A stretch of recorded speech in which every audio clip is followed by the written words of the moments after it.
An all-night debate that is still ongoing this morning, a federal budget, a national controversy, and calls for the Prime Minister to testify in an ethics investigation.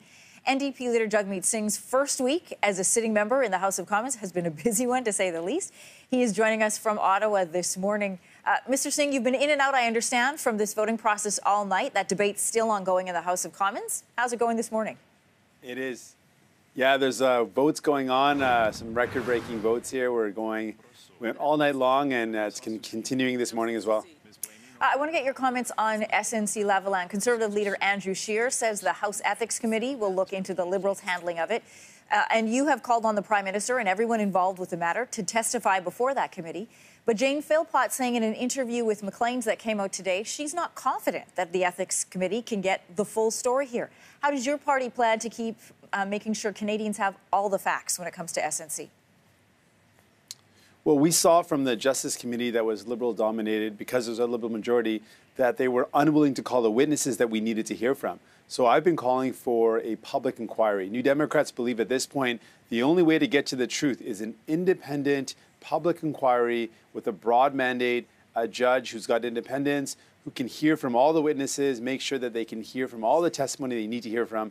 And to get to the bottom of this, Canadians need to know if the government is working on their side, because right now it looks like the Liberal government and Mr. Trudeau are working for their own self-interest, helping out their powerful friends instead of helping Canadians. Mr. Singh, we know that public inquiries are a very long process. It could take up to 2 years. Why are you willing to wait for results? We've got an election happening in 7 months. Don't you want to make sure Canadians know fully what happened before they vote?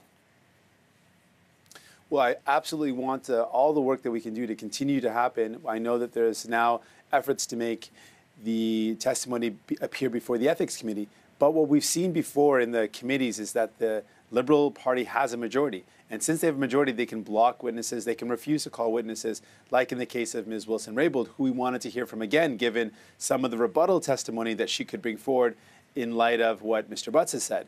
But the Liberal majority voted against that. So at this point, the only way to assure that we've got full independence and we can have a broad mandate and hear from everyone involved at the level of this scandal requires a public inquiry.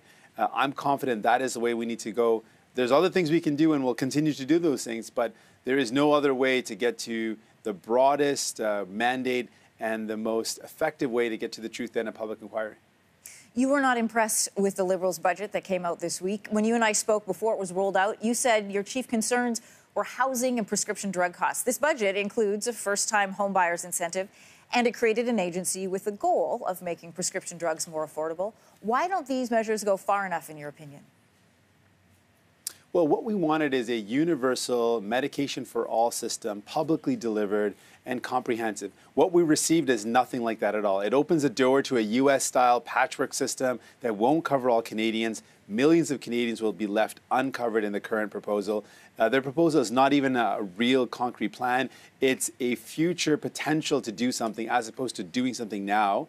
We want to see coverage for medication. We want to see Canadians not struggle with the cost of medication. We want to lower that cost for Canadians. On the housing front, their plan is so disconnected from reality. I wanted to see us build 500,000 new affordable homes, fast-track cooperative and non-market housing so people have an option to actually have a home right now. People who can't afford a deposit or a mortgage can actually find a home if we had cooperative housing or non-market housing. Instead, this government's plan is so disconnected from reality. They're proposing to expand the RRSP limit so that people can use that for first-time home buying. I don't know how many millennials have enough money saved in their RRSP to actually make use of that. This plan is divorced from what people are really going through. And that to me is very disappointing. We need to do far more to deal with the housing crisis. Mr. Singh, I know you have a busy morning ahead of you continuing the debate that started yesterday, so we'll let you get back to your day. Thanks so much. Thanks so much, Anne-Marie.